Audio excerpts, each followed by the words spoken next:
Bonjour, je m'appelle Dominique Lanois. Je suis le propriétaire du centre de recherche Cerella Inc.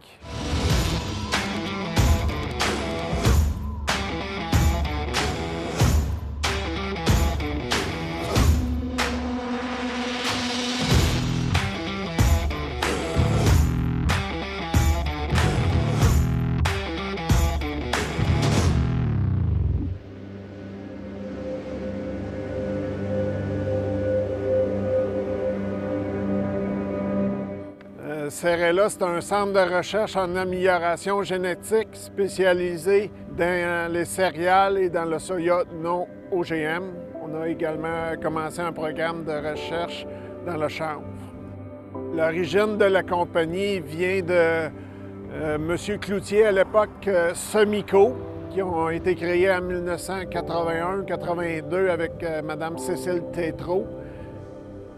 Après ça, Semico a été vendu. M. Cloutier, à l'époque, avait gardé le centre de recherche pour sa compagnie de gestion. Ça s'est appelé Novico. Puis en 2010, j'ai acheté le centre de recherche avec ma sœur à l'époque. Puis on a créé la compagnie Cerella. Le rôle de la compagnie, c'est de créer des nouvelles variétés de blé, d'orge, d'avoine et de soya non OGM. Toujours plus performantes que les variétés qui existent aujourd'hui sur le marché. Pour créer une variété, premièrement, les défis, c'est qu'il faut faut créer beaucoup de diversité génétique. On fait ça principalement par des croisements. Ensuite, c'est évaluer la diversité, sélectionner les meilleurs. Puis on l'évalue ici dans les champs du Québec, sur plusieurs sites. Donc, c'est coordonner les activités, les semis, les prises de données durant l'été. Ensuite, la récolte, prise de données durant post-récolte, rendement, tout ça, qualité du grain. Puis ensuite, on fait notre sélection, puis le cycle recommence.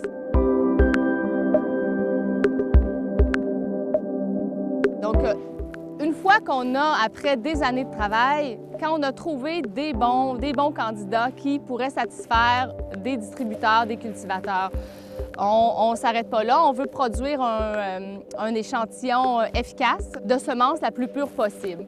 À ces étapes-là, les étapes proches de la production, il y a beaucoup d'exigences réglementaires. Donc ça, il faut satisfaire toutes ces exigences-là. Notre champ doit être inspecté pour la production de semences par l'Association canadienne des producteurs de semences. On doit satisfaire toutes les exigences pour l'enregistrement. Donc, c'est énormément de formulaires, mais pour que le produit fini soit vraiment satisfaisant pour le distributeur.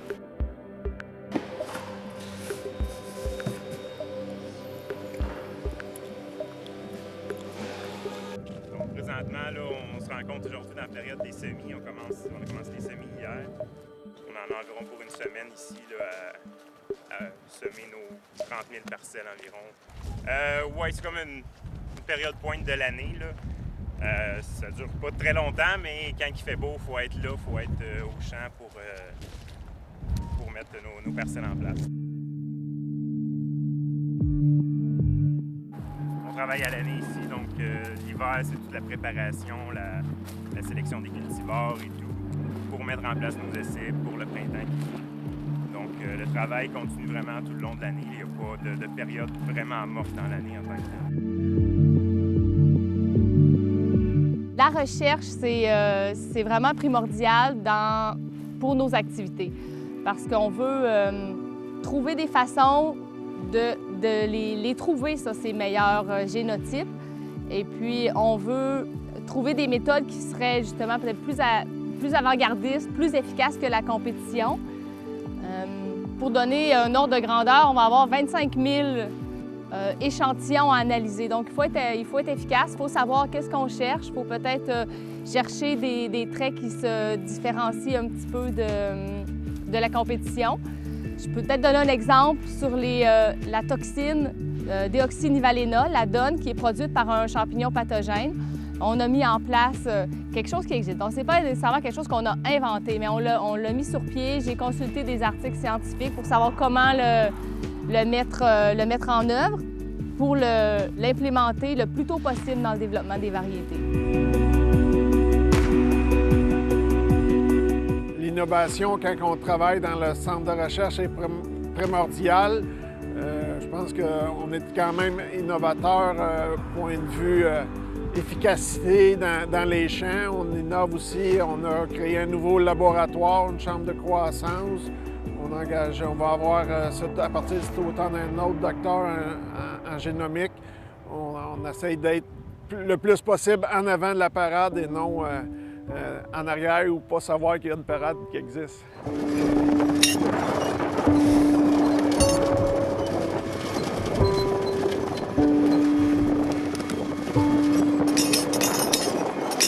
La compétition est quand même assez présente. C'est sûr qu'on travaille principalement dans les marchés de niche un petit peu moins grands, mais il y a quand même plusieurs centres de recherche, surtout au Québec avec le CERAM et les universités, avec le fédéral aussi.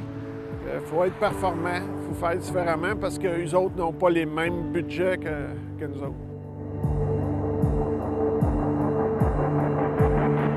La possibilité de croissance de CERELA vient du fait qu'on a déjà, c'est un centre de recherche qui existe depuis plus de 30 ans. On a plusieurs variétés. On peut augmenter assez rapidement nos revenus en plaçant des variétés qui existent dans d'autres marchés, comme au nord des États-Unis, où présentement on a de l'orge en Uruguay, on a des soya en Europe qui font également bien. Fait qu'en développant avec des variétés qu'on a déjà présentement, on peut augmenter rapidement nos revenus.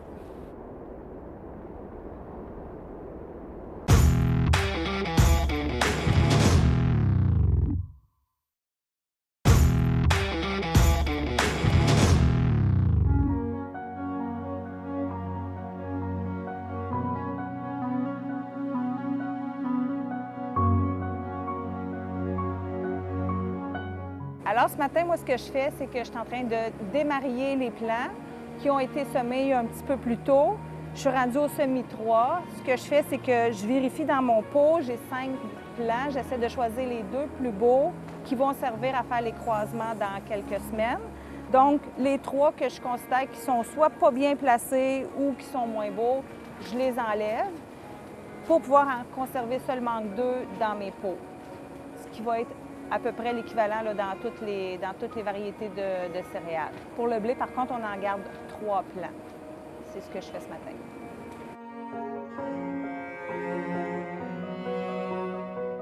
Donc, on est dans la serre, la serre des céréales, où on va réaliser les croisements dans quelques semaines. Puis, je mentionnais précédemment que pour sélectionner les meilleurs génotypes, il faut avoir beaucoup de génotypes à évaluer, des milliers en fait. On commence puis tout ça commence par un croisement. C'est vraiment critique d'avoir un bon suivi. Le sac de grains que j'ai, c'est quoi son numéro, il vient d'où? Puis cette année, pour être sûr de ne pas se tromper, pas avoir d'erreur de retranscription, on s'est mis un système par code barre. Donc quand on va faire nos croisements, on va faire les croisements entre un des génotypes, clic, code barre. On va chercher le pollen d'un autre génotype ici. Clic, on va l'amener, puis on va réaliser le croisement. Tout ça va être enregistré dans nos systèmes informatiques. Et puis ça va être évalué les années pendant les années futures.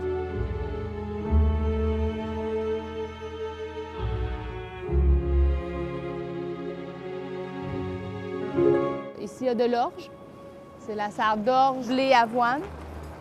On va passer au moins 3 semaines ici, pendant plusieurs heures de la journée, assis, par terre, à émasculer nos épis, à les polliniser ensuite. C'est vraiment, c'est très zen. Cette étape est vraiment agréable, je trouve.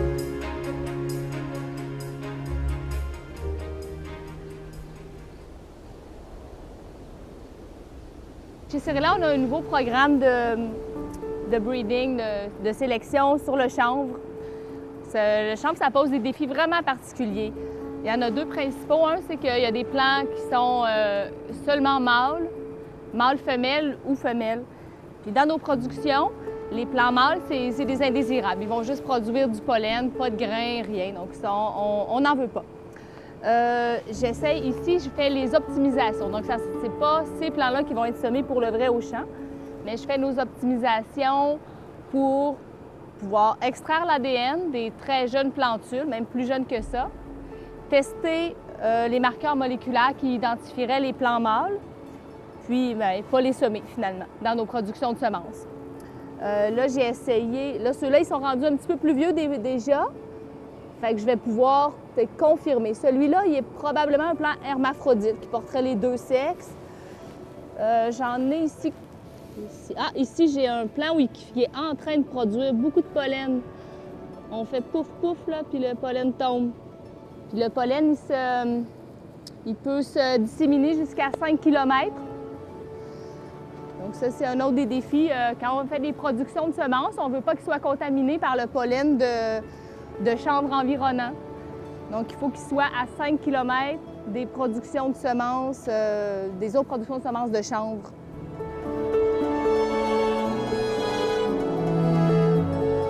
Aujourd'hui, on est en train de semer les parcelles. Donc, on profite de la belle semaine qu'on a pour être au champ. Nous, ici, ça fait 5 ans, on s'est équipé d'un système GPS principalement pour les semis. Donc, on a automatisé le tracteur, il se conduit automatiquement. Dans le fond, ici, on doit vider là, des enveloppes. Chaque enveloppe contient le grain d'une parcelle différente. Puis automatiquement, le grain va se semer au bon endroit dans le champ là, en fonction du positionnement du GPS. Donc c'est ça en fait. Nous ici, annuellement, on met environ entre 30 et 40 000 enveloppes comme ça qui sont préparées. Durant les mois de janvier jusqu'en mai, finalement, c'est la préparation. Donc le grain est tout mis dans chaque enveloppe. Puis maintenant, aujourd'hui, on arrive, on vide ces enveloppes-là dans le semoir, donc pour mettre les grains en terre. Chaque grain, finalement, dans chaque enveloppe, possède toute une génétique différente. Donc, en fin de compte, ce sont tous différents cultivars qui sont testés au champ côte à côte. Présentement, on est à la période de semis, donc on met en place là, les parcelles. Au courant de l'été, on va pouvoir les observer tout au long de la croissance, prendre différentes données.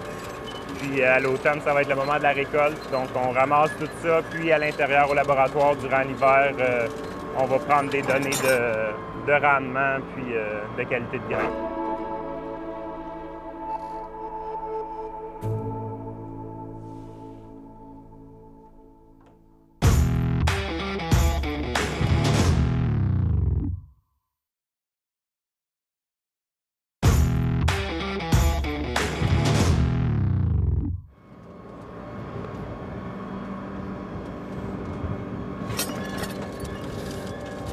Dans le fond, le processus s'étale sur l'année entière finalement. Donc, on travaille avec les saisons, avec la météo.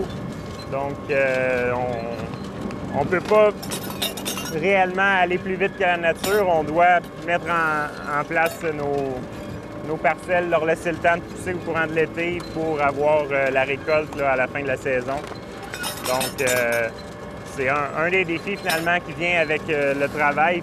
C'est qu'on doit faire face au fait que ça prend une saison de croissance à la plante pour obtenir des données.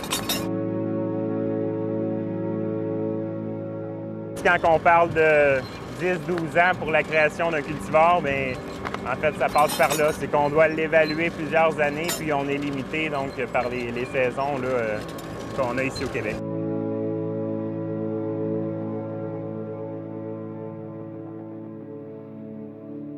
Pour développer les meilleurs cultivars de céréales, un des traits qu'on veut améliorer, c'est la résistance aux pathogènes. Puis un des pathogènes les plus surveillés, c'est la fusariose de l'épi, qui est causée par différentes espèces de fusarium. Donc cet été, j'avais cueilli au champ des grains malades qui avaient la maladie de la fusariose. J'ai cultivé la maladie durant l'hiver dans ces petits plats de pétri. Puis pour préparer mes plats de pétri puis travailler en conditions stériles, On a utilisé l'autoclave qui stérilise, puis des hottes à flux laminaire pour donc travailler en conditions stériles, augmenter la production du champignon. Ensuite, on en a fait des grands stocks. J'ai vraiment cultivé le champignon. Puis cet été, ce qu'on va faire, on va l'épandre au champ. On a un petit champ qui est pas loin d'ici, qui va être irrigué de façon constante pendant plusieurs semaines. On va lui appliquer la maladie. Puis ça va nous permettre d'identifier parmi nos lignées en évaluation lesquelles ont une résistance vraiment très mauvaise à la maladie puis lesquelles ont un certain potentiel. Évidemment, ils vont tous être malades, mais lesquels vont être plus ou moins malades que d'autres. C'est un trait qu'on va vouloir prendre.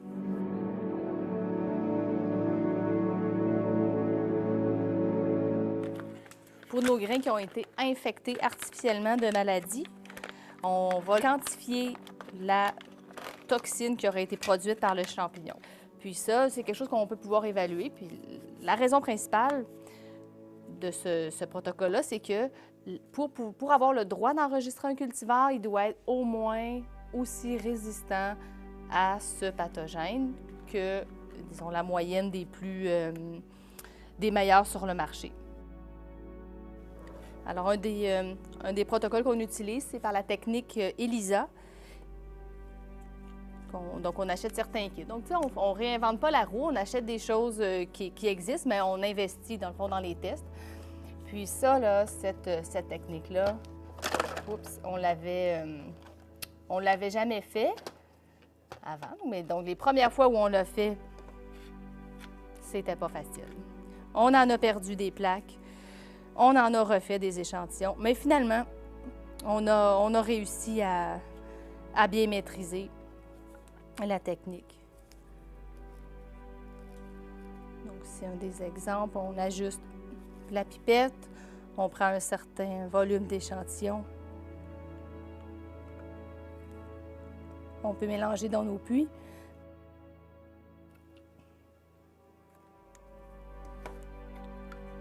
Puis, procéder avec le reste du protocole.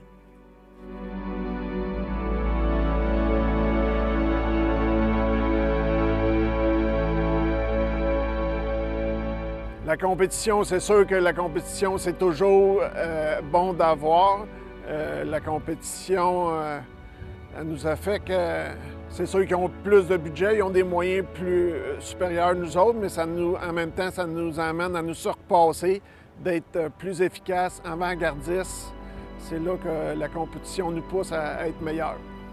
La clé pour un entrepreneur, c'est de s'entourer de un bon staff qui aime leur passion, que ce soit les meilleurs dans ce qu'ils font. Je pense que je suis un gars qui aime se fixer des objectifs pour les atteindre, puis prendre des risques, calculer un petit peu.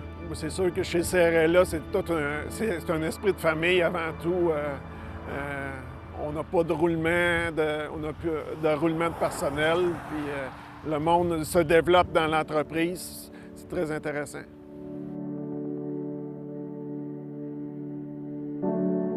Dans 10 ans, on espère que CRLA va être reconnu au Québec puis dans l'Est du Canada et probablement dans le Canada comme un des meilleurs centres de recherche en céréales. Nos programmes grossissent. On va être un pionnier, peut-être un des leaders dans le chanvre. Également bon aussi dans le soya non-OGM. C'est sûr que l'entreprise va grossir.